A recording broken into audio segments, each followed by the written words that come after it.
العليم من الشيطان الرجيم. بسم الله الرحمن الرحيم. الحمد لله رب العالمين الرحمن الرحيم مالك يوم الدين. إياك نعبد وإياك نستعين. اهدنا الصراط المستقيم صراط الذين أنعمت عليهم غير المغضوب عليهم ولا الضالين.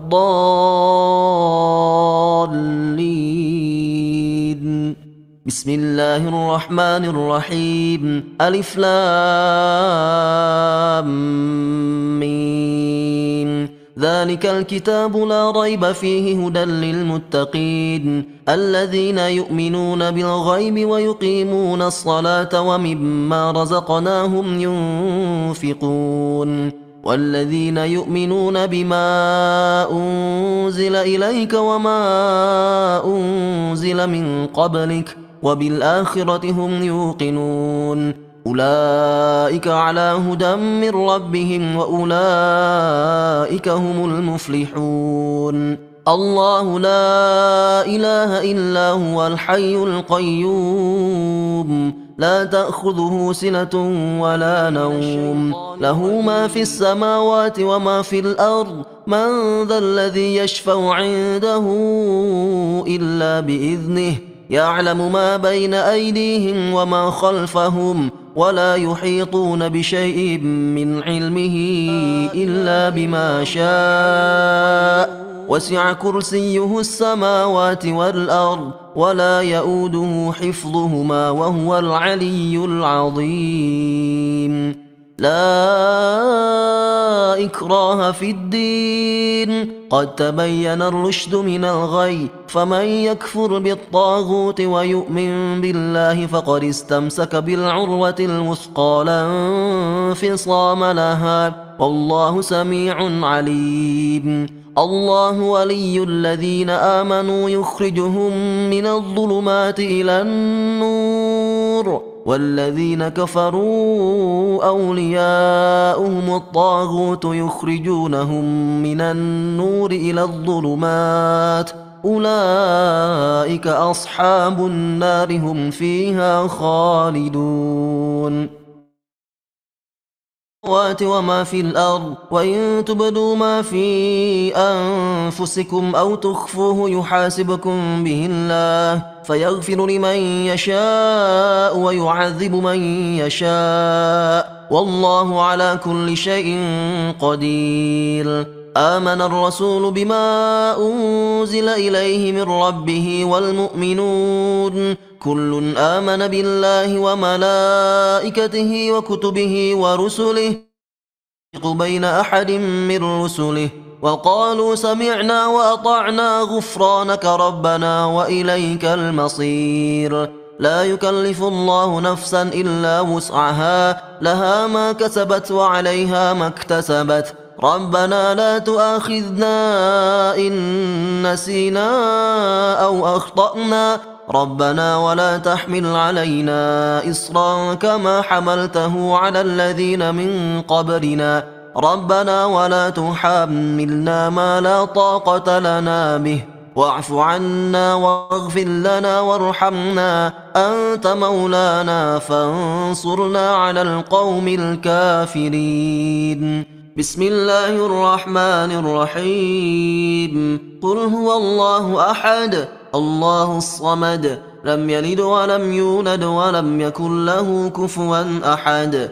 بسم الله الرحمن الرحيم. قل هو الله أحد الله الصمد لم يلد ولم يولد ولم يكن له كفوا أحد. بسم الله الرحمن الرحيم. قل هو الله أحد الله الصمد لم يلد ولم يولد ولم يكن له كفوا أحد.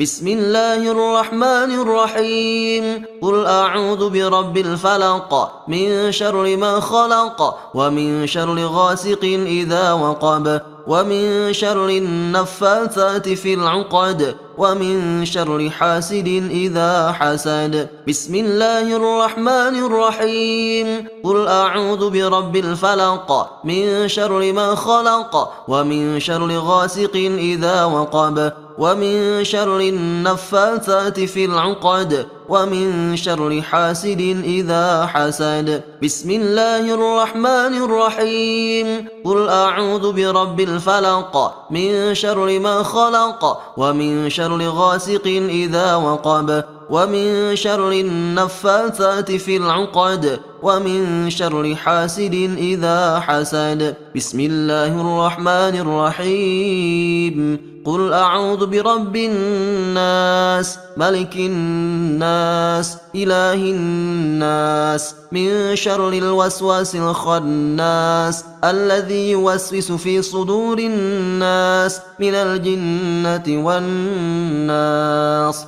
بسم الله الرحمن الرحيم. قل أعوذ برب الناس ملك الناس إله الناس من شر الوسواس الخناس الذي يوسوس في صدور الناس من الجنة والناس. بسم الله الرحمن الرحيم. قل أعوذ برب الناس ملك الناس إله الناس من شر الوسواس الخناس الذي يوسوس في صدور الناس من الجنة والناس. أمسينا وأمسى الملك لله والحمد لله لا شريك له لا إله إلا هو وإليه المصير. أمسينا على فطرة الإسلام وكلمة الإخلاص وعلى دين نبينا محمد صلى الله عليه وسلم وعلى ملة أبينا إبراهيم حنيفا وما كان من المشركين. اللهم إني أمسيت منك في نعمة وعافية وستر فأتم علي نعمتك وعافيتك وسترك في الدنيا والآخرة. اللهم ما أمسى بي من نعمة أو بأحد من خلقك فمنك وحدك لا شريك لك فلك الحمد ولك الشكر. يا ربي لك الحمد كما ينبغي لجلال وجهك وعظيم سلطانك.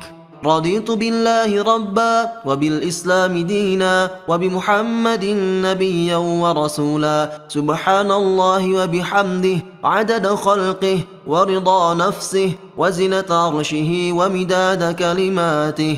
بسم الله الذي لا يضر مع اسمه شيء في الأرض ولا في السماء وهو السميع العليم. اللهم إنا نعوذ بك من أن نشرك بك شيئا نعلمه ونستغفرك لما لا نعلمه. أعوذ بكلمات الله التامات من شر ما خلق. اللهم إني أعوذ بك من الهم والحزن وأعوذ بك من العجز والكسل وأعوذ بك من الجبن والبخل وأعوذ بك من غلبة الدين وقهر الرجال. اللهم عافني في بدني. اللهم عافني في سمعي. اللهم عافني في بصري. اللهم إني أعوذ بك من الكفر والفقر. اللهم إني أعوذ بك من عذاب القبر. لا إله إلا أنت. اللهم أنت ربي لا إله إلا أنت خلقتني وأنا عبدك وأنا على عهدك ووعدك ما استطعت. أعوذ بك من شر ما صنعت. أبوء لك بنعمتك علي وأبوء بذنبي فاغفر لي فإنه لا يغفر الذنوب إلا أنت. أستغفر الله العظيم الذي لا إله إلا هو الحي القيوم وأتوب إليه. أستغفر الله العظيم الذي لا إله إلا هو الحي القيوم وأتوب إليه. أستغفر الله العظيم الذي لا إله إلا هو الحي القيوم وأتوب إليه. اللهم صل على سيدنا محمد وعلى آل سيدنا محمد كما صليت على سيدنا إبراهيم وعلى آل سيدنا إبراهيم وبارك على سيدنا محمد وعلى آل سيدنا محمد كما باركت على سيدنا إبراهيم وعلى آل سيدنا إبراهيم في العالمين إنك حميد مجيد. سبحان الله والحمد لله ولا إله إلا الله والله أكبر. سبحان الله والحمد لله ولا إله إلا الله والله أكبر. سبحان الله والحمد لله ولا إله إلا الله والله أكبر. لا إله إلا الله وحده لا شريك له، له الملك وله الحمد وهو على كل شيء قدير. سبحانك اللهم وبحمدك أشهد أن لا إله إلا أنت، أستغفرك وأتوب إليك. اللهم صل على سيدنا محمد عبدك ونبيك ورسولك النبي الأمي وعلى آله وصحبه وسلم تسليما عدد ما أحاط به علمك وخط به قلمك وأحصاه كتابك. وارض اللهم عن ساداتنا أبي بكر وعمر وعثمان وعلي وعن الصحابة أجمعين وعن التابعين وتابعيهم بإحسان إلى يوم الدين. سبحان ربك رب العزة عما يصفون وسلام على المرسلين والحمد لله رب العالمين. قل اللهم مالك الملك تؤتي الملك من تشاء وتنزع الملك ممن تشاء وتعز من تشاء وتذل من تشاء بيدك الخير إنك على كل شيء قدير. تولج الليل في النهار وتولج النهار في الليل وتخرج الحي من الميت وتخرج الميت من الحي وترزق من تشاء بغير حساب. اللهم إن هذا إقبال نهارك وإدبار ليلك وأصوات دعاتك فاغفر لي. اللهم إن هذا إقبال نهارك وإدبار ليلك وأصوات دعاتك فاغفر لي. اللهم إنك تعلم أن هذه القلوب قد اجتمعت على محبتك والتقت على طاعتك وتوحدت على دعوتك وتعاهدت على نصرة شريعتك، فوثق اللهم رابطتها وأدم مدها واهدها سبلها واملأها بنورك الذي لا يخبو واشرح صدورها بفيض الإيمان بك وجميل التوكل عليك، وأحيها بمعرفتك وأمتها على الشهادة في سبيلك، إنك نعم المولى ونعم النصير. اللهم آمين. وصلى اللهم على سيدنا محمد وعلى آله وصحبه وسلم. Amin, amin ya rabbal alamin.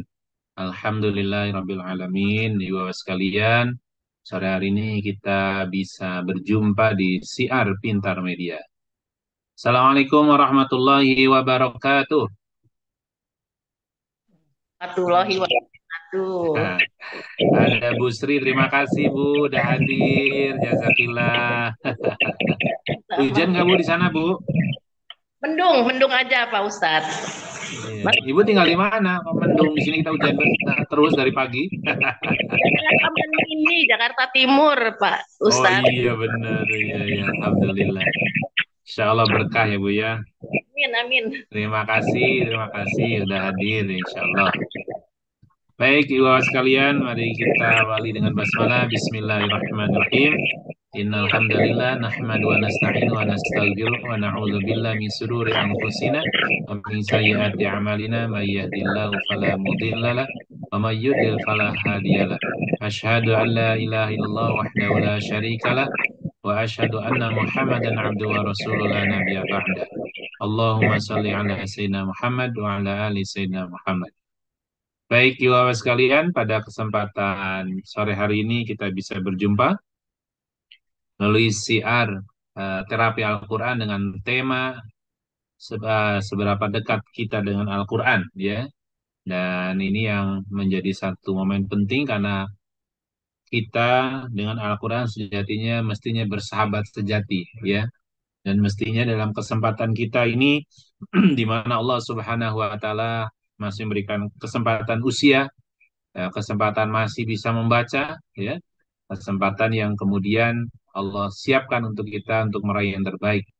Jangan sampai kita tidak punya sahabat sejati yang akan memberikan syafaat di hari perhitungan nanti. Lebih dari itu, tema ini muncul, ya, yang ingin kami sampaikan kepada Ibu dan Bapak sekalian, ya, seberapa dekat sebenarnya, ya, kita dengan Al-Quran. Karena jangan sampai kemudian dalam keseharian kita nggak ada sama sekali waktu untuk membaca Al-Quran. Dan ini yang menjadi sesuatu yang sejatinya kita tahu bahwa Al-Quran itu panduan untuk kehidupan kita. Terbayang kalau kita nggak dekat dengan Al-Quran, lalu kalau ada apa-apa kita buka yang mana? Nah, tahu dari mana? Ya, Masya Allah. Maka ini yang menjadi mestinya menjadi satu prioritas dalam kehidupan kita. Kalau boleh ditempel di rumah masing-masing gitu ya, menjadi sebuah tema dalam kehidupan kita, menjadi spirit dalam kehidupan kita, tiada hari tanpa Al-Quran. Artinya setiap harinya kita dengan Al-Quran. Berapapun yang kita baca, ya. Nah, yang menarik lagi adalah dengan membaca Al-Quran, kita akan dituntun berikutnya. Tidak hanya membaca, tiba-tiba ada rasa rindu ingin memahami Al-Quran. Seperti kita dekat dengan apa atau dengan siapa, pasti kita pengen tahu lebih lanjut, lebih dalam lagi. Nah, apalagi dengan Al-Quran sebagai sumber kehidupan kita yang akan memandu bagaimana mestinya hidup kita di dunia dan bagaimana kita mempersiapkan hidup kita nanti di akhirat. Ini luar biasa ya, sangat penting. Sampai kemudian kita tahu tentang sejarah, kita tahu tentang apa yang mesti kita lakukan, ya. Kita belajar dari mereka-mereka di zaman dahulu, dan ternyata di situ banyak sekali spirit-spirit kehidupan kita yang bisa kita perbaiki, ya. Dan bagi Bapak Ibu yang kita tahu sendiri bahwa membaca Al-Quran sendiri adalah ibadah. Artinya kita nggak paham saja sudah membaca saja sudah ibadah. Lebih dalam lagi ya, seberapa dekat saya dengan Al-Quran. Sejatinya kami ingin mengajak Bapak sekalian dalam siar terapi Quran ini, bagaimana kita akan menterapi diri kita dengan Quran kalau kita sendiri tidak dekat dengan Al-Quran, ya. Tentu jadinya berat luar biasa ya Bapak sekalian. Nah, Alhamdulillah sudah hadir bersama kita Ustadz Eko ya. Nah, Ustadz Eko Budi Hartomo, Sarjana Pendidikan ya. Insya Allah beliau udah baru bergabung ya, dan kita akan sapa beliau. Assalamualaikum Ustadz Eko. Waalaikumsalam warahmatullahi wabarakatuh. Ini masih gelap gulita Ustadz. Iya nih, lagi coba connect ininya laptopnya set masih di HP nih. Oh iya iya. Baik ya jalan. sekalian. Kalau gitu kita akan buka saja dulu ya untuk mengharapkan keberkahan dari Allah Subhanahu wa taala dengan Al-Qur'an. Bagi yang baru bergabung silakan baca basmalah ya. Dan kemudian salawat kepada Nabi kita Muhammad SAW. Allahumma sholli ala Sayyidina Muhammad wa ala ali Sayyidina Muhammad. Kita mulai dulu dengan tilawah Al-Quran. Insyaallah saya akan bacakan surat Yunus ya, mulai dari ayat 101.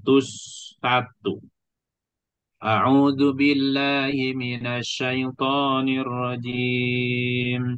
Bismillahirrahmanirrahim. Qul inzuru madza fis samawati wal ardh وما تغني الآيات والنذر عن قوم لا يؤمنون فهل ينتظرون إلا مثل أيام الذين خلوا من قبلهم قل فانتظروا إني معكم من المنتظرين ثم ننجي رسلنا والذين آمنوا كذلك حقا علينا ننجي المؤمنين قل يا أيها الناس إن كنتم في شك قل يا أيها الناس إن كنتم في شك من ديني فلا أعبد الذين تعبدون من دون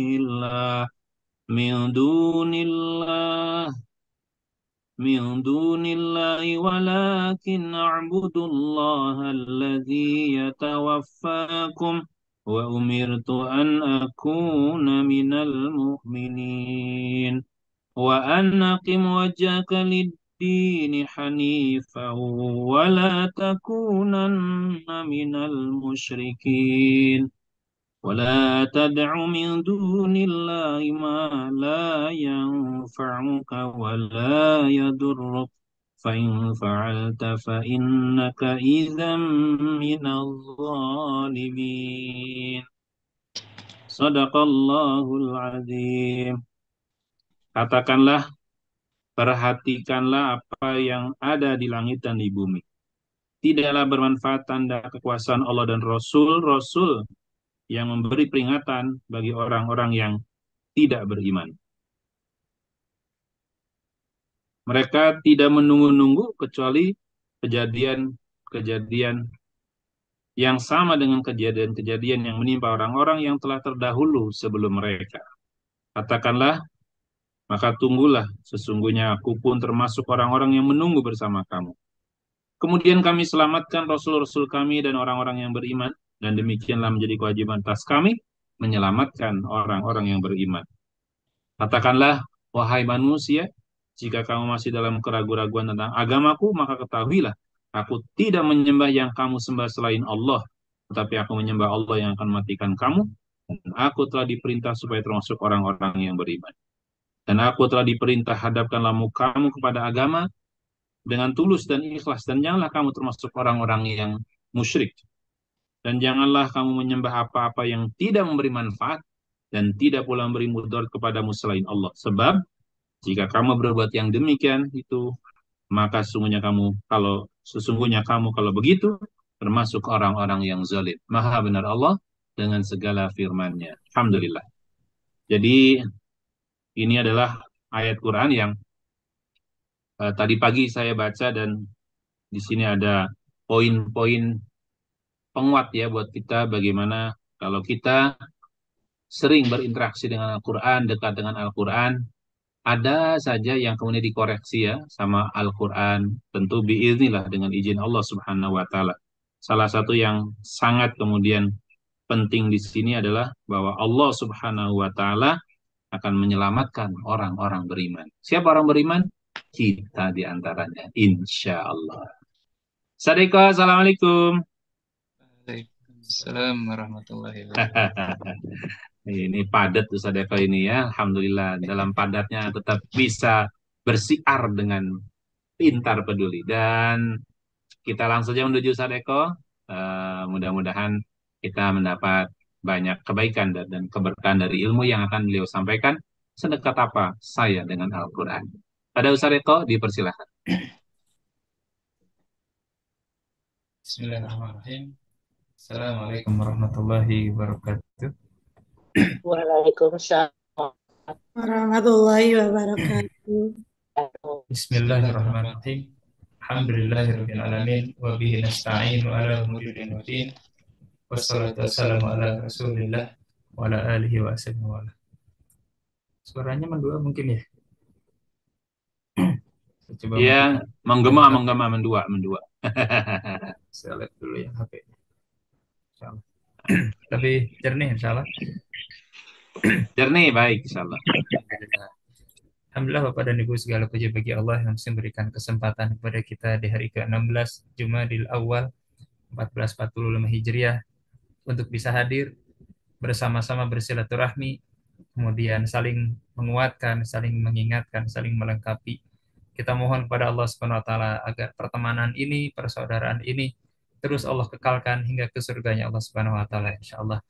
Tak lupa salat dan salam mudah-mudahan terlimpah ruah kepada suri tauladan kita baginda Rasulullah Muhammad sallallahu alaihi wasallam yang dengannya Allah takdirkan Al-Qur'an diberikan lewat malaikat Jibril alaihi salam kepada Nabi kita Muhammad sallallahu alaihi wasallam, diteruskan kepada seluruh umat termasuk diantaranya kita. Sedekat apa kita dengan Al-Quran?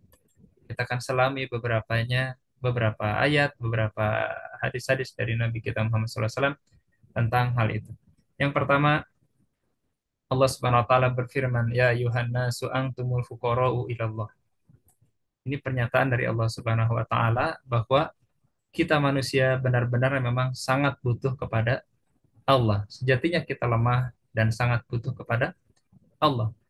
Tidak ada bentuk perlindungan terhebat, terkomplit, terbaik kecuali perlindungan Allah Subhanahu wa taala. Dan Allah menyatakan dirinya sendiri tentang kemahakuasaannya, tentang kemahaperkasaannya, tentang ke maha perlindungannya dan seterusnya begitu ya. Sehingga mudah-mudahan di sini kita kembali ke eh, kenyataan dan kesadaran bahwa tidaklah mungkin kita bisa menjalani hidup ini tanpa petunjuknya, tanpa perlindungannya, dan tanpa pertolongannya. Bapak dan Ibu sekalian, dalam berinteraksi dengan Al-Quran, ternyata manusia diberi rezeki berbeda-beda. Ada yang begitu sangat menikmatinya sampai tidak mau lepas darinya.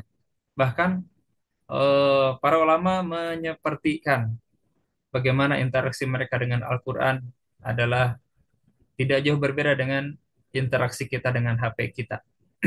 Bagaimana ketika kita mungkin sedikit-sedikit entah ada message atau tidak, kita buka, kita cek, dipasang notifikasi dan seterusnya. Berbeda dengan Al-Quran yang barangkali mungkin sudah terlalu lama kita tinggalkan, sudah kita terlalu lama biarkan berdebu, kita biarkan terlalu lama untuk tidak kita buka, atau mungkin kita mulai lagi kembali kepada Allah Subhanahu wa taala dengan membuka surat-surat cintanya dalam Al-Qur'an, dalam surat-surat Al-Qur'an yang begitu sangat indah, terangkai 114 surat, 6.000 sekian, 6.500 sekian ayat begitu ya. Yang itu adalah, bayangkan jika itu adalah surat cinta, maka kita ketika misalkan gitu ya mendapatkan surat cinta ketika LDRan begitu ya, kemudian misalkan, tapi sekarang sudah mungkin berbeda zaman begitu ya, sudah tidak pakai surat lagi. Kalau dulu mungkin kita sedikit merenung, kita menemukan surat tulisan dari kekasih kita atau istri kita yang jauh, jauh di sana, atau mungkin pasangan kita. Kita baca berulang-ulang, kita simpan dengan rapi begitu ya. Dan kita ketika rindu buka surat itu, baca berulang, padahal mungkin bisa jadi sudah hafal. Maka sudah seharusnya begitulah kita menyikapi Al-Quran. Al-Quran adalah surat cinta dari Allah Subhanahu wa Ta'ala, dan ternyata sebagian orang ada yang merasakan kenikmatannya, ada yang merasakan ketidaknikmatannya. Bahkan sebagian di antara manusia ada yang malah menjauhi Al-Quran, tidak berinteraksi dengan Al-Quran, membiarkannya lewat begitu saja hari-harinya tanpa tilawatil Quran. Maka di sini ada pernyataan dari beberapa ulama tentang al-ma'asi hiyalati sulibat minaladzatan ladzah tilawatil Quran. Dosalah yang ternyata berhasil merampas kenikmatan membaca Al-Quran kita dan juga kenikmatan sholat kita. Maka bagaimana caranya Al-Quran bisa kembali kita nikmati bacaannya, kita rindukan, kita nggak mau lepas darinya? Ternyata salah satu caranya adalah dengan melepaskan dosa itu, dengan mentaubatinya, dengan meninggalkannya, menggantinya dengan amal-amal soleh yang diridhoi Allah Subhanahu wa taala, memperbanyak istighfar, dan juga mungkin kita sudah mengenal dengan 492. Ini semuanya adalah bentuk-bentuk pembersihan dari Allah Subhanahu wa taala, dari sunnah-sunnah Rasul sallallahu alaihi wasallam. Kita dengan Al-Qur'an ini hanya ada dua kemungkinan. Apakah Al-Qur'an yang berhasil menghalangi kita dari dosa, atau dosa yang menghalangi kita dari Al-Qur'an. Nastagfirullahalazim. Mungkin ketika kita masih merasa kurang, kita hendaknya melihat bagaimana orang-orang yang begitu sangat nikmat dengan Al-Quran, tidak membiarkan harinya lewat, kecuali 10 juz sudah digarapnya, kecuali 5 juz sudah tilawahinya, begitu ya. Ketika dimurojaahi juga demikian, maka ini adalah di antara rezeki-rezeki yang kita harapkan juga Allah turunkan kepada kita semua, insya Allah. Ibnu Taimiyah rahimahullah juga pernah berkata, sesungguhnya seseorang jika membaca Al-Quran dan mentadaburinya, itu salah satu sebab terkuat yang menghalangi dari kemaksiatan atau dari sebagian kemaksiatan. Demikian juga puasa merupakan perisai. Maka membaca Al-Quran aja sebetulnya ini adalah tahap pertamanya. Dan untuk membuat kita semakin kuat terhalangi dari kemaksiatan, maka pluskan membaca Al-Quran kita dengan menambahkan tadaburnya. Ini adalah hal yang terkuat yang mungkin kita melihat ada orang rajin baca Al-Quran, tapi ketika tidak mentadaburinya, maka bisa jadi peluang-peluang kemaksiatan, peluang-peluang dosa masih datang kepadanya dan dia tidak bisa hindari. Bapak dan Ibu sekalian, Syekh Abdul Aziz bin Baz juga pernah menyampaikan dalam kitab Al-Fawaid Al-Ilmiyahnya, bahwa setiap kali keluarga kita banyak membaca Al-Quran, sering menelaah hadis-hadis Nabi, intens berzikir kepada Allah, bertasbih, mengucapkan subhanallah, serta bertahlil atau mengucapkan la ilaha illallah, maka akan lebih selamat dan jauh dari gangguan setan. Ini poin penting ketika kita berinteraksi dengan Al-Quran. Salah satu bonus yang Allah berikan, yang Allah akan anugerahkan adalah kita akan lebih diselamatkan Allah dan lebih dilindungi dari gangguan setan.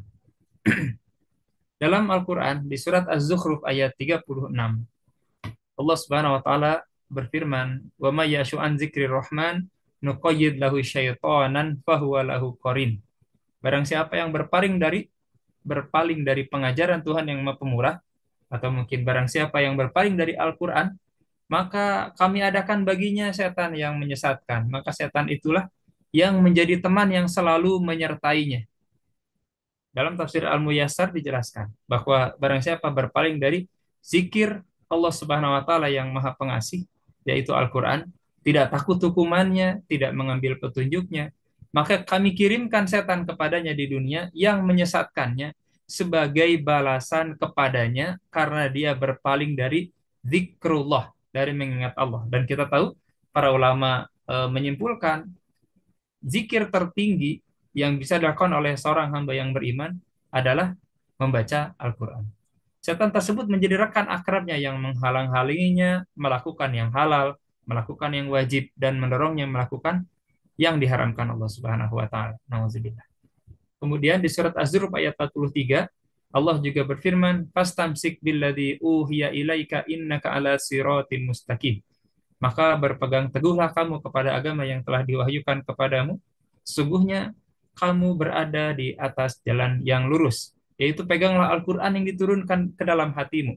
Karena sesungguhnya ia adalah hak, dan apa yang ditunjukkan olehnya adalah perkara yang hak, yang menuntun ke jalan Allah yang lurus, yang menyampaikan kepada surga yang penuh dengan kenikmatan dan kebaikan yang kekal lagi tetap. Di ayat selanjutnya, Allah tegaskan, wa innahu ladzikrun laka wa liqaumika. Dan sungguhnya Al-Quran itu benar-benar adalah suatu kemuliaan besar bagimu, yaitu bagi Nabi kita Muhammad SAW, dan juga bagi kaummu, yaitu kita orang-orang beriman pengikut beliau insya Allah. Suatu pendapat mengatakan sehubungan dengan maknanya bahwa Al-Quran itu benar-benar merupakan kemuliaan, itu adalah dijelaskan dan dipegang oleh beberapa sahabat yang mulia seperti Ibnu Abbas, Mujahid, Qatadah, Asadi, Ibnu Zaid, Ibnu Jarir, dan seterusnya. Maka ini yang juga dalam hadis riwayat Imam Muslim dijelaskan, cara paling efektif mengusir setan atau jin dari rumah adalah dengan membacakan Al-Quran di rumah-rumah kita. Rumah-rumah kita, kata Nabi, jangan jadikan kuburan. Karena sungguhnya setan akan lari dari rumah yang di dalamnya dibacakan surat Al-Baqarah. Dalam kajian 492, ini bisa menjadi ikhtiar kita ketika kita mengalami ada ketidakwajaran, ada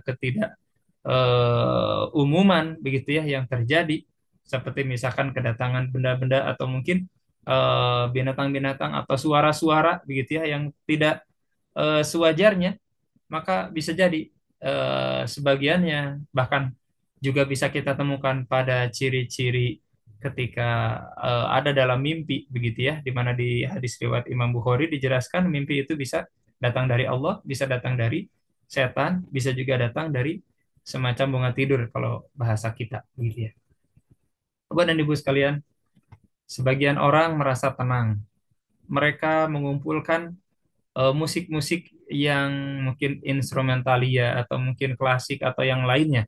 Dan mereka berharap bahwa mereka mengaku tenang dengannya, begitu ya.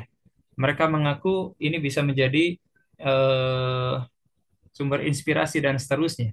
Padahal kita sebagai orang yang beriman mempunyai Al-Quranul Karim yang diturunkan oleh Allah Subhanahu wa Ta'ala kepada hambanya untuk mengeluarkan dari kegelapan menuju cahaya Allah Subhanahu wa Ta'ala.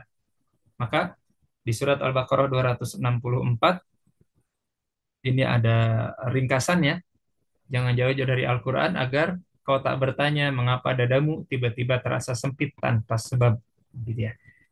Berapa banyak ayat Al-Quran? Ini pernah ditanyakan kepada seorang ulama ketika beliau menyampaikan tentang keutamaan membacakan Al-Quran. Kemudian ketika ini ditanyakan berapa banyak yang harus aku baca, maka kata beliau, sebanyak kebahagiaan yang engkau ingin dapatkan, sebanyak itu pula Al-Quran bisa kita baca, Masya Allah ya. Keistimewaan Al-Quran adalah kita tidak bisa mengubah isinya, tapi Al-Quran bisa mengubah hidup kita, insya Allah.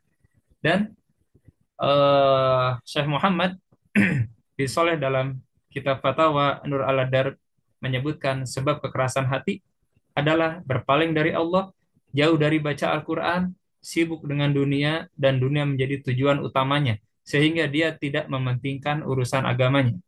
Karena ketaatan kepada Allah akan membuat hati menjadi lunak, lembut, dan mau kembali kepada Allah Subhanahu wa Ta'ala.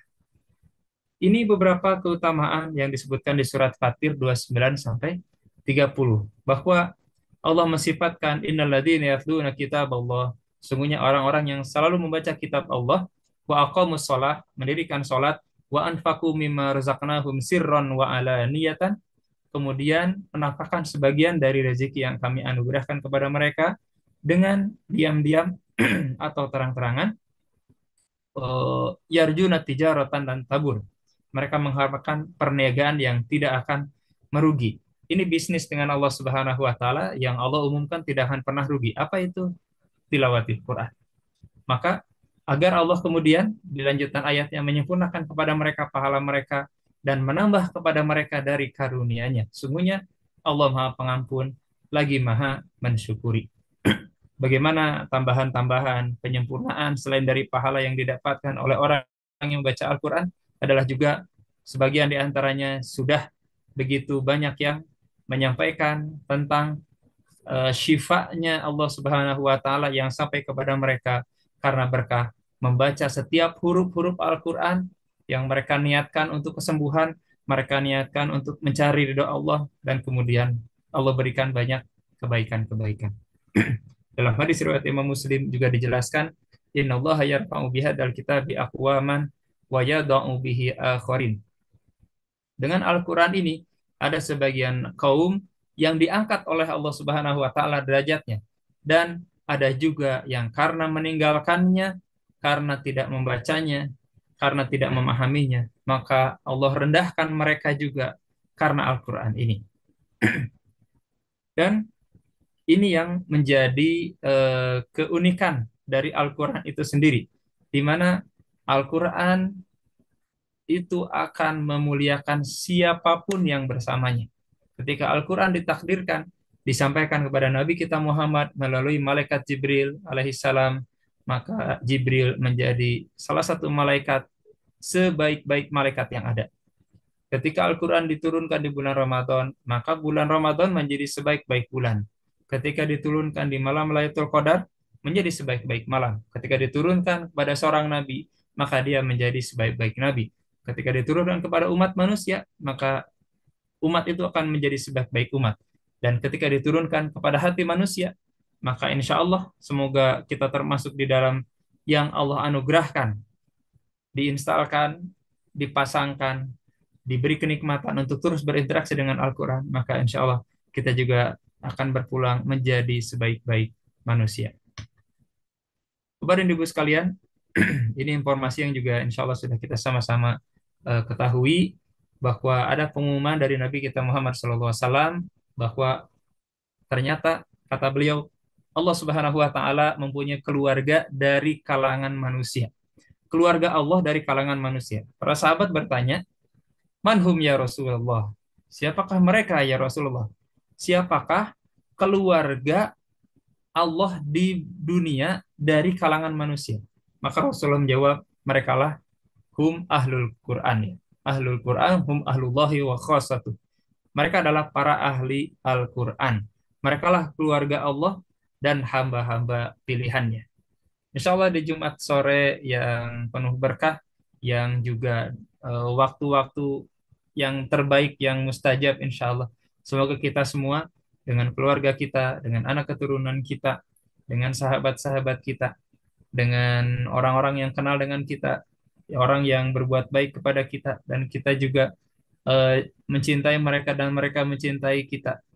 Semoga Allah takdirkan semua menjadi ahlul Quran insya Allah. Imam Ibnul Qayyim ketika menjelaskan tentang ahlul Quran, ternyata menyebutkan mereka itu orang yang mengilmui dan mengamalkan, walaupun belum hafal di hatinya. Adapun orang yang hafal tapi tidak paham dan tidak mengamalkannya, dia tidak termasuk ahlul Quran, meskipun hafalannya sangat kokoh.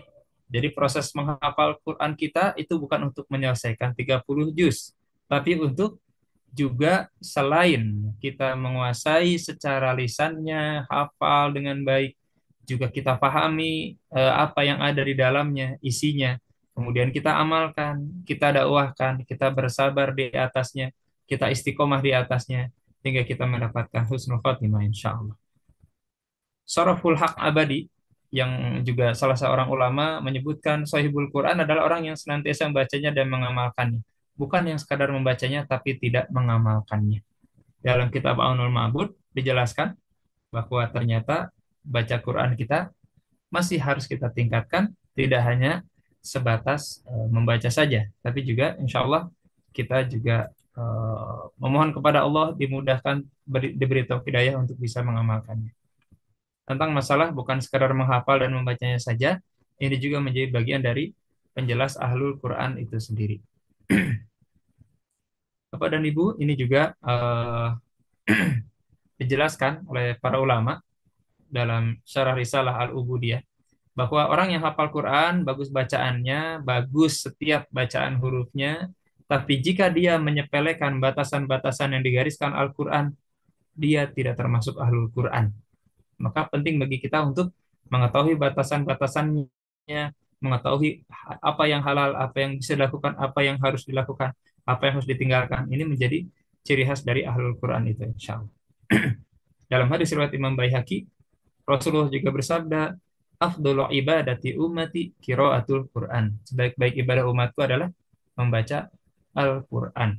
Maka ketika Rasulullah juga sudah menyampaikan berita ini, sudah selayaknya kita mempunyai prioritas tinggi untuk meningkatkan kualitas dan kuantitas ibadah kita, terutama sebagaimana yang kita bahas sore ini adalah termasuk diantaranya membaca Al-Quran.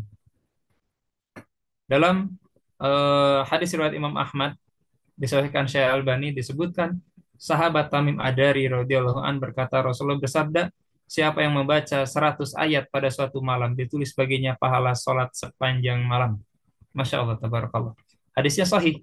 Maka semakin bertambah kuantitas bacaan, insya Allah bertambah pula ganjaran pahala dari Allah Subhanahu wa Ta'ala. Ini sebetulnya pesan kepada ibu sekalian agar minimal dalam malam-malam kita, jika memang ternyata misalkan karena kepadatan, kesibukan, kemudian hal-hal yang lain, maka minimal jangan lewatkan kita membaca 100 ayat yang insya Allah itu akan menjadi pahala eh, sholat sepanjang malam kita dapatkan, insya Allah. Gitu ya. Kemudian Aisyah juga berkata, seorang yang membaca Al-Quran dengan lancar, nanti di akhirat Allah akan kumpulkan bersama para malaikat. Allahu Akbar. Eh, Kadang mungkin kita jadi dibikin merinding dengannya, Bapak dan Ibu ya. Bayangkan kita manusia diciptakan dari tanah. Ternyata bisa berpeluang dikumpulkan bersama para malaikat yang mulia, yang selalu taat kepada Allah Subhanahu wa Ta'ala. Caranya bagaimana? Mahir dengan Al-Quran.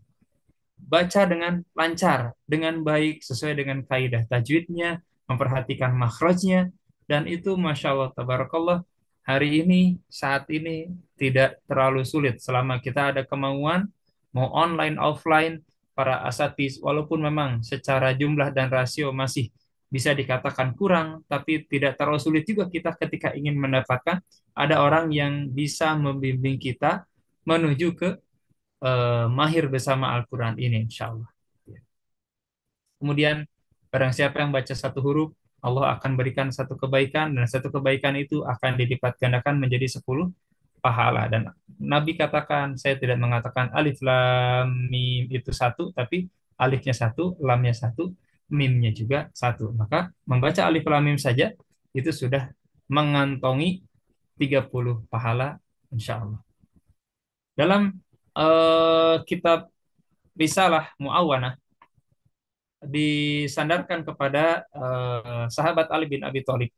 Beliau sampaikan bahwa membaca satu huruf 10 pahala itu adalah jika dilakukan dalam kondisi-kondisi yang ketika berbeda dia akan bisa lebih. Seperti misalkan begitu ya.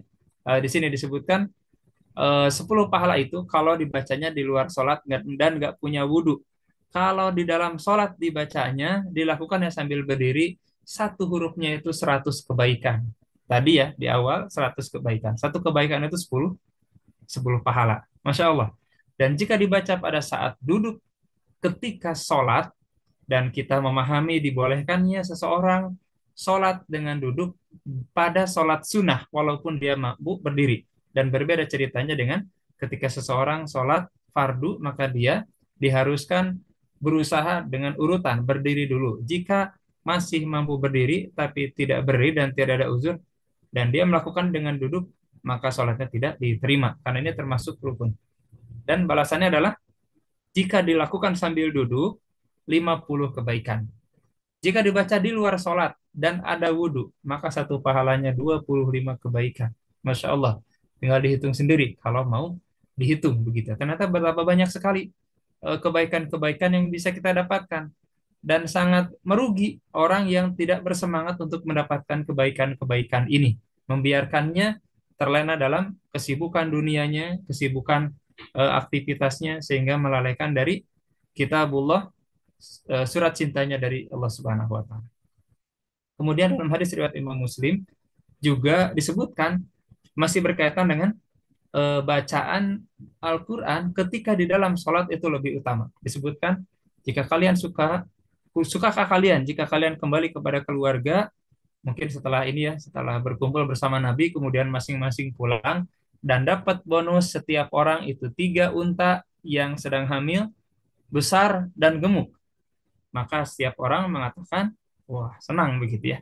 Kemudian kata Nabi, sungguh 3 ayat yang dibaca oleh salah satu dari kalian di dalam sholat lebih baik daripada mendapatkan 3 unta yang sedang hamil yang besar lagi gemuk itu.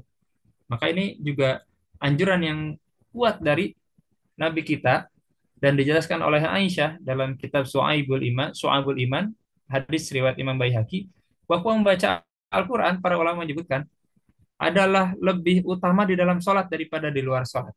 Membaca di luar sholat lebih utama daripada berzikir, tasbih, takbir, dan seterusnya. Dan tasbih lebih utama daripada sedekah. Sedekah lebih utama dari puasa. Puasa adalah penghalang dari api neraka. Maka aktivitas-aktivitas ini adalah aktivitas-aktivitas yang insya Allah bisa menjadi ikhtiar agar kita dihalangi dan dilindungi oleh Allah Subhanahu wa taala dari api nerakanya. Nauzubillah. Ini sahabat Ali juga tadi sudah disampaikan. Ada juga dikutip dalam kitab Ihya Ulumuddin.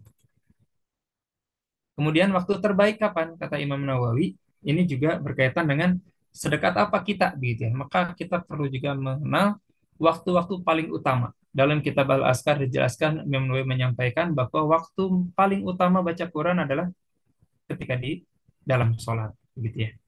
Ini waktu terbaiknya. Kemudian, sholat 5 waktu adalah kewajiban setelah tauhid. Pahala yang diperoleh seorang dengan baca Quran sementara ia sedang sholat itu lebih besar pahalanya daripada saat ia membacanya di luar sholat. Ini juga dikuatkan oleh Syekhul Islam Ibnu Taimiyah.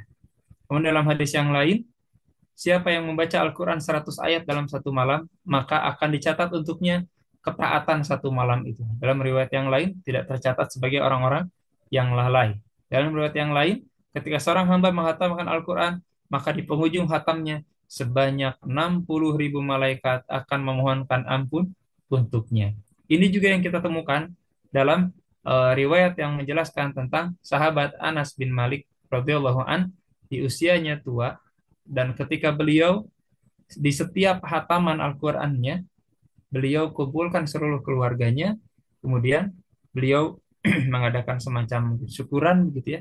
Untuk apa? Dan juga doa bersama untuk mungkin menyambut tadi ya, ampunan dari Allah Subhanahu wa taala dengan hadirnya 60.000 malaikat. Allahu a'lam. Bapak dan Ibu, Syekh Utsaimin juga mengatakan antara zikir dengan Al-Qur'an mana yang lebih utama? Maka zikir jika ada penyebab-penyebabnya bisa jadi lebih utama dari membaca Al-Qur'an. Contoh, setelah sholat. Setelah sholat kita dianjurkan untuk berzikir terlebih dahulu. Maka kita utamakan karena Nabi kita yang mencontohkan. Begitu pula ketika azan berkumandang, kita sedang tilawah, maka alangkah lebih baik jika kita menunda tilawah kita, mendengarkan azan, menjawabnya, karena demikian pula yang dijatuhkan oleh baginda Nabi kita Muhammad SAW. Dan mungkin ini juga bisa menjadi perhatian kita dalam hadis hasan riwayat Imam Tirmizi. Rabb kita Allah Azza wa Jalla berkata, barang siapa yang disibukkan oleh Al-Quran dari berzikir kepadaku. Jadi ada orang yang sibuk zikir, ada yang sibuk dengan Quran, membacanya, menghafal, dan seterusnya. Dan kemudian ada juga orang yang karena sibuk dengan Al-Qurannya, bahkan sampai mungkin tidak sempat lagi meminta kepadaku, tidak sempat berdoa kepadaku, kata Allah. Maka aku akan berikan kepadanya melebihi apa yang aku berikan kepada orang-orang yang meminta. Dan keutamaan kalamullah atas seluruh kalam adalah seperti keutamaan Allah atas makhluk-makhluknya. Dalam hadis riwayat Imam Muslim tadi disampaikan oleh guru kita bahwa Al-Quran benar-benar insya Allah akan datang pada hari kiamat dan akan menjadi pemberi syafaat kepada orang-orang yang membacanya, insya Allah. Dan ini ada juga dalam hadis riwayat Imam Muslim, sahabat Abu Umamah, kata Nabi, bacalah oleh kalian 2 bunga. Iqra'uz Zahrawain. Bacalah 2 bunga. Yang dimaksud adalah Al-Baqarah wa surat Ali Imran. Surat Al-Baqarah dan surat Ali Imran. Karena keduanya akan datang pada hari kiamat, seakan-akan keduanya 2 awan besar atau 2 kelompok besar dari burung yang akan membela orang-orang yang senantiasa rajin membacanya. Dan secara spesifik Nabi katakan dalam hadis riwayat Imam Muslim ini, bacalah oleh kalian surat Al-Baqarah.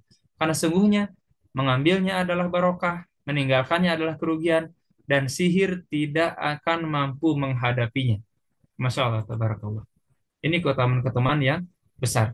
Dalam hadis riwayat Ibnu Syahin, dihasankan oleh Syekh Albani juga, disebutkan Rasulullah bersabda, man sarrahu an yuhibbahu Allahu wa rasuluhu fal yaqra' fil mushaf. Barang siapa senang dicintai oleh Rasul, maka hendaklah dia selalu bersemangat untuk membacanya di dalam mushaf, di mushaf. Terus berkata, Aku pernah sholat bersama Nabi, setiap melewati bacaan tentang rahmat, beliau berhenti, kemudian berdoa, meminta rahmat. Kemudian ketika setiap beliau melewati bacaan tentang azab, beliau berhenti, berdoa, meminta perlindungan darinya. Ini bentuk tadabur yang luar biasa. Maka dalam sholat kita mengenal, tidak dibolehkan kita mengucapkan sesuatu selain dari bahasa Arab. Maka bagaimana kita bisa berhenti di mana, gimana kita bisa tahu bahwa ayat ini berbicara tentang azab atau bukan ketika kita tidak memahaminya. Maka eh, semangat dorongan untuk belajar bahasa Al-Quran, semangat untuk dorongan bisa belajar bahasanya Nabi, dan semangat agar terdorong untuk bisa lebih baik lagi memahami bahasanya ahlu surga adalah dengan bahasa Al-Quran. Semoga kita bisa senantiasa tersemangati olehnya, insya Allah.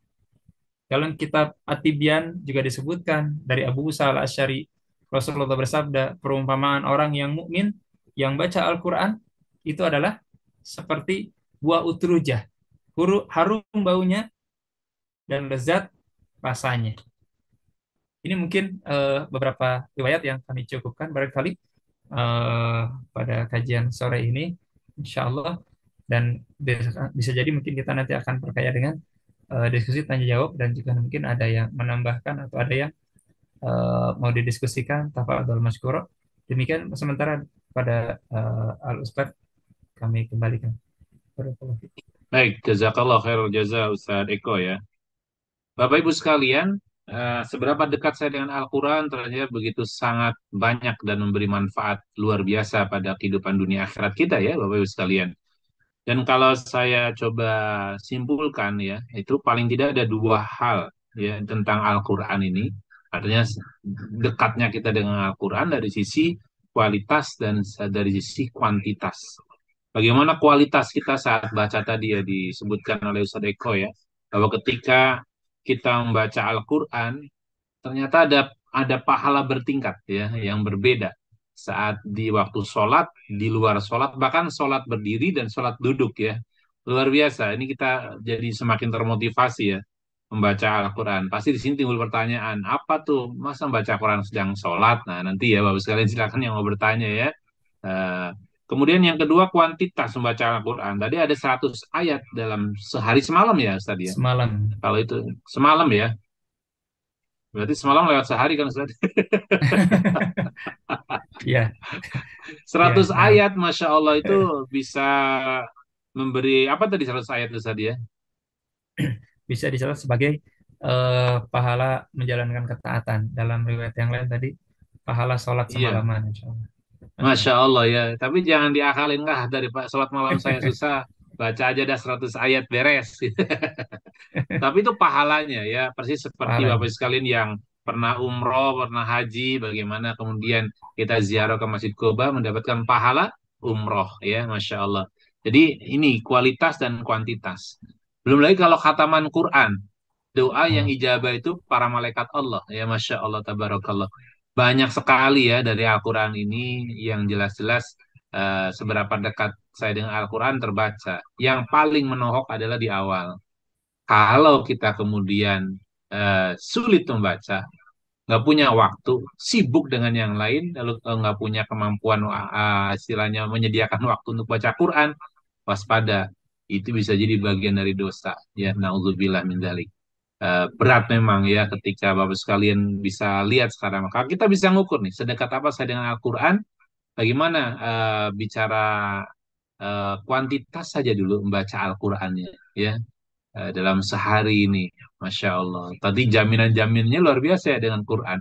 Ternyata sebagian kita baru tahu ya bahwa bukan hanya syafaat di akhirat, di dunia Allah berikan ya. Bagaimana kita bersahabat dengan Quran ini ya. Masya Allah, tabarakallah. Dan insya Allah Ustaz Eko akan berangkat ibadah umroh di tanggal 21 Desember juga tentang terapi Quran. Nah ini bagus ya. Nanti insya Allah ini materi ini akan kami sampaikan juga di manasik umroh Mihrab Kolbi ya. Karena Quran ini luar biasa, justru ini akan bisa menembus batas ya hubungan kita dengan Allah Subhanahu wa taala karena Al-Quran ini yang bisa kemudian membimbing kita, mendampingi kita dan tadi ya seberapa perlu sih kita dengan Quran? Luar biasa, banyak bahasan yang memberikan arti untuk lebih dekat lagi kita dengan Al-Quran. Silakan Bapak sekalian, dari Zoom meeting ya ada sekitar 10 orang yang hadir. Di channel YouTube ini ada sekitar 15 ya. Masya Allah, ini mudah-mudahan ini menjadi satu bagian terbaik buat kita. Yang mau bertanya diberikan kesempatan. Masih di 17 ya insya Allah. Sambil menunggu pertanyaan, Bapak sekalian, kami ingin menghaturkan jazakumullah khal jaza atas donasi yang Bapak Ibu bisa lihat background layar saya ya. Hujan besar membuat lubang besar di rumah keluarga yatim ya, yang anak-anaknya kami bina ya. Dan karena hujan besar akhirnya rumahnya berlubang ya. Dan sekarang hujan lagi di Bandung ya. Jadi jelas ini butuh penanganan segera. Alhamdulillah dari dana yang dibutuhkan untuk awal pembangunan ada sekitar 5,5 juta, masih perhitungan awal ya. Dan Alhamdulillah sampai sore hari ini dari Jumat yang penuh berkah sudah terkumpul sekitar lebih kurang hampir 7 juta ya. Jadi hampir 7 juta. Silakan Bapak sekalian, masih terbuka karena kalau lihat lubangnya seperti ini ya dananya sebenarnya tidak tidak seperti itu. Tapi kita akan coba upayakan supaya bisa tertutupi ya. Wallahu alam dari mana saja, tapi ingin mengaturkan jazakumullah khal jaza atas donasi pada kesempatan kali ini. Juga jazakumullah khal jaza atas donasi Quran Braille-nya ya, sudah kami salurkan, Bapak Ibu sekalian sudah menitipkan untuk Quran Braille-nya. Dan insya Allah kita akan mulai di bulan Desember ini pembangunan toilet masjid ya, pembangunan toilet masjid yang kita akan bekerja sama dengan Masjid Nurul Falah karena lantai 2 itu untuk ibu-ibu. Ketika Ramadan itikaf, ibu-ibu sepuh harus naik turun, sementara toiletnya ada di bawah, ya.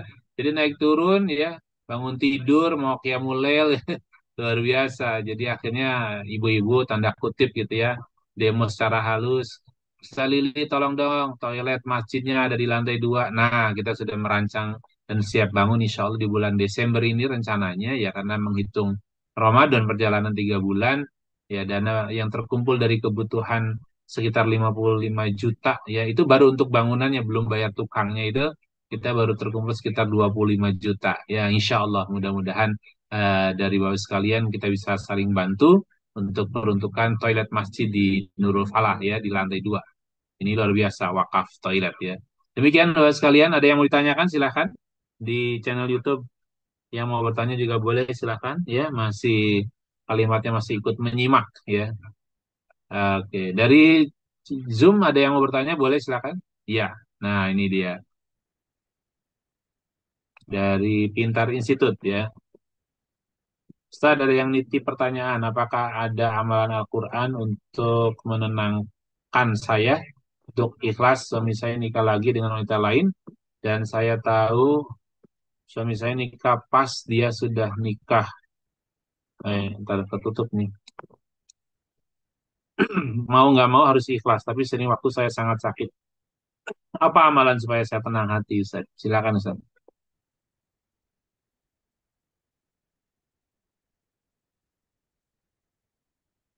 Ustaz Eko masih ditutup, Ustaz. Baik, maaf. Jadi memang pastinya tidak mudah begitu ya. Tapi ketika memang kondisinya sudah seperti itu, kita pertimbangkan dengan pertimbangan terbaik masalah madorotnya. Jika ternyata memang rasa sakit ini begitu sangat besar, kita bisa buka pemaafan, kita juga bisa mungkin insya Allah termasuk di antara zikir yang sangat dianjurkan adalah zikir formula 492 itu, insya Allah bisa jadi ikhtiar, bisa jadi mungkin juga eh, mengingat begitu ya. Sebetulnya ini kan perkara yang juga masuk kategori boleh begitu ya, dengan SKB ya, syarat dan ketentuannya berlaku. Maka mungkin kita bisa eh, bangun dialog mungkin ya dengan pasangan kita tentang latar belakangnya, kemudian tentang kehidupan rencana kehidupan setelahnya ketika sudah punya dua begitu ya. Kemudian bagaimana dengan anak-anak, bagaimana dengan mungkin komunikasi ke mertua dan sebagainya. Jika eh, hubungan dan komunikasi ini bisa kita terus bentuk, kita bisa perbaiki, kita bisa tingkatkan kualitasnya, mudah-mudahan rasa sakit hati ini bisa ikut terobati. Pastinya tidak mudah, tapi kami anjurkan 492-nya ditambahin Al-Baqarah setiap hari, jalankan 1 bulan full tidak bolong.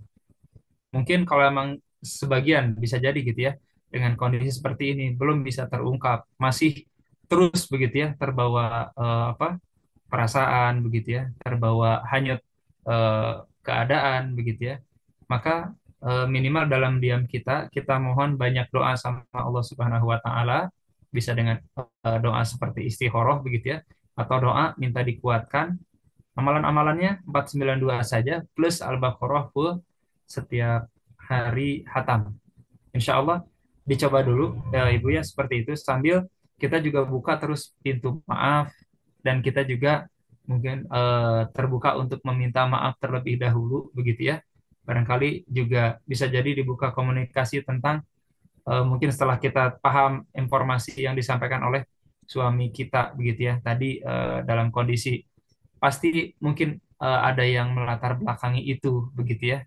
Maka kita terus bangun pola komunikasi yang baik, kita cari solusi terbaik yang bisa membawa win-win solution untuk semuanya dan tidak meninggalkan kemadaratan dan hal-hal jelek yang kemudian timbul kalau tidak kepada kita atau pasangan kita, mungkin juga bisa jadi menimpa anak-anak kita. Wallahu taala a'lam.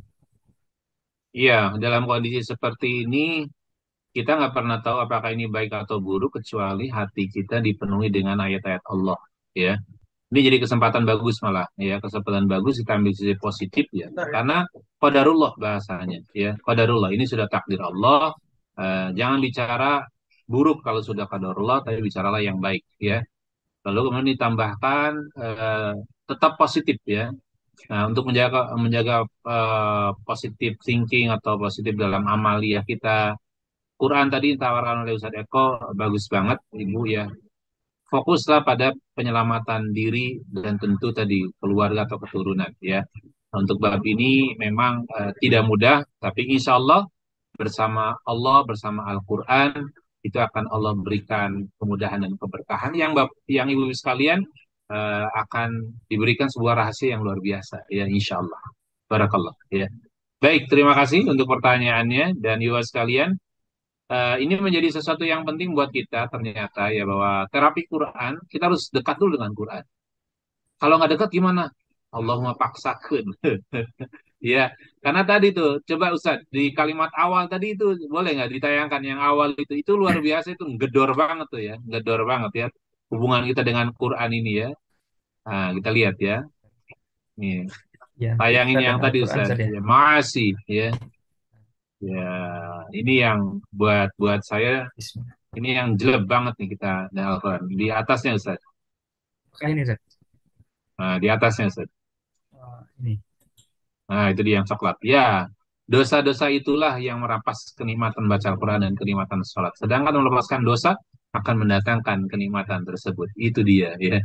Jadi sekarang kita sudah nggak bisa bicara, kenapa kok tidak punya waktu baca Quran? Sibuk? Bukan sibuk rupanya, ya. Allah Akbar, ya. Tapi karena dosa-dosa kita. Masya Allah. Jadi kita disibukkan dengan yang lain. Nauzubillah min dzalik. Yuk, kita semangati ya pada sore hari ini bersama Pintar Media, bersama Pintar Peduli, Yayasan Pintar Indonesia, melalui siap terapi Quran ini menjadi sebuah kebutuhan buat kita ya. Dan insya Allah sekalian sebelum nanti Ustaz akan menunaikan ibadah umroh tanggal 21 Desember, Jumat pekan akan ada lanjutannya tentang Quran ini ya, supaya kita semakin lekat dengan Quran. Sebelum nanti saya berangkat mengenai ibadah umroh, mari kita rapatkan kita dengan Quran kita. Lalu sekalian tanpa sadar ya kita waktu terus bergerak, Masya Allah mudah-mudahan dengan kehadiran Lalu sekalian di siar terapi Quran pintar ini, Allah Subhanahu Wa Taala mengaruniakan keberkahan untuk kehidupan dunia kita, keselamatan dunia akhirat kita ya. Saya sangat berbahagia atas atensi, perhatian dan kepedulian di bawah sekalian di program-program Pintar Peduli. Ya, kami haturkan jazakumullah khairal jaza, baik yang memilih menjadi orang tua asuh dan kami masih membutuhkan orang tua asuh untuk mendampingi anak-anak asuh kami dari yatim duafa ya, baik juga untuk yang wakaf ya, untuk masjid yang sedang kami bangun ataupun toilet Masjid Nurul Falah, dan juga untuk donasi infak sodako, titipan zakatnya, dan tidak kami lupakan pula, Masya Allah, ini dari PT Riung ya, di Bekasi sana yang rutin juga ikut donasi untuk operasional dari kegiatan kami dalam dakwah dan pendidikan serta sosial di Yayasan Pintar Indonesia. Sekali lagi kami aturkan jazakumullah jaza, dan sebagai balas jasa dari kami yang saat ini baru bisa mendoakan, mudah-mudahan Allah yang akan memberikan balas yang terbaik untuk ibu sekalian, para donatur sekalian ya. Pada Ustaz Eko berkenan ya, silakan bisa tutup dengan doa. Namun sebelumnya mungkin ada yang ingin disampaikan oleh Ustaz Eko berkaitan dengan seberapa dekat saya dengan Al-Quran. Tafadhol Ustaz.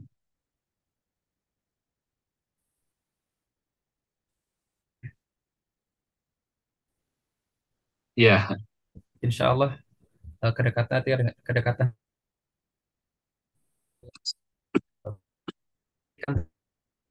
meningkat.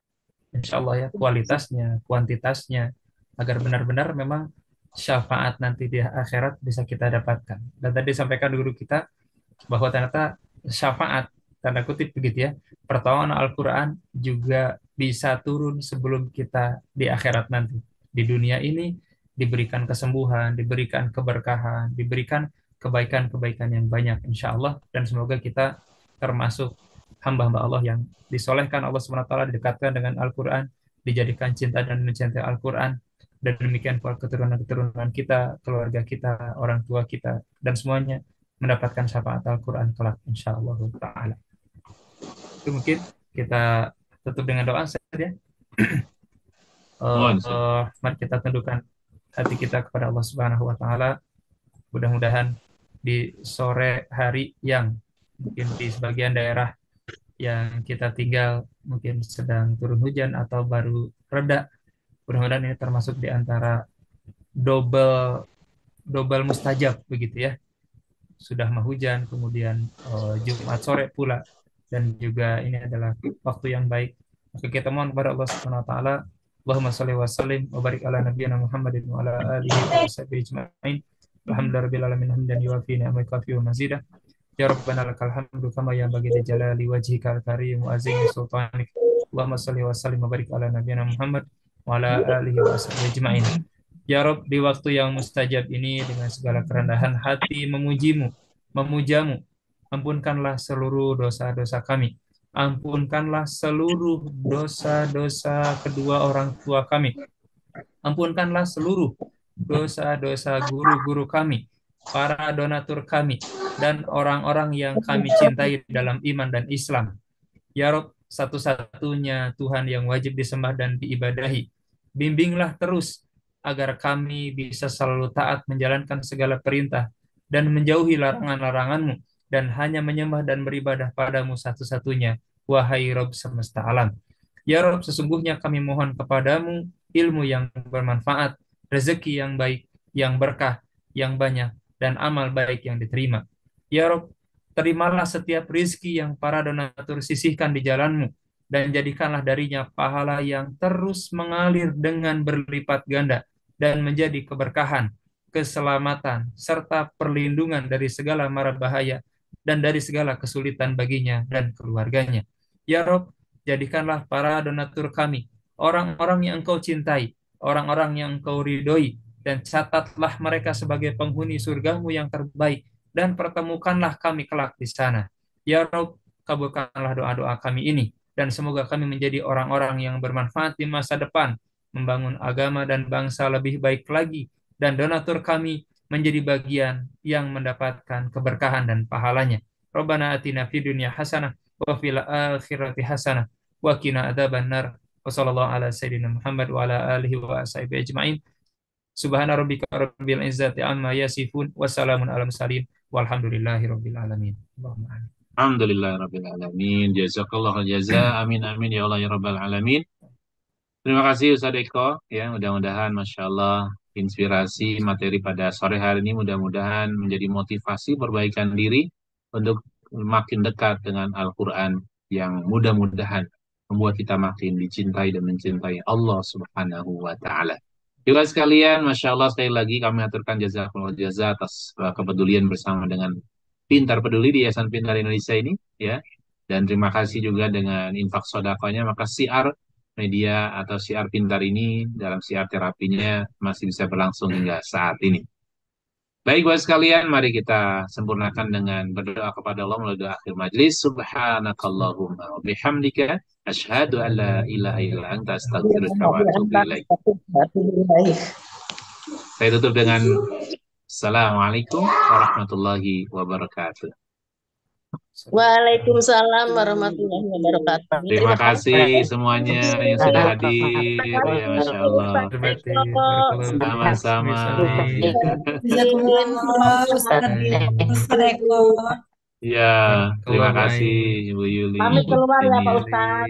Iya, Bu Ibu. Nori, Bu Sri, Ibu Yuli. Terima kasih Ustaz Lili. Terima kasih. Bu Meka, terima kasih baru bergabung. Lahir batin Sudah Ustaz. selesai sama-sama, Sama-sama Bu Ibu Sri. maaf lahir batin semuanya.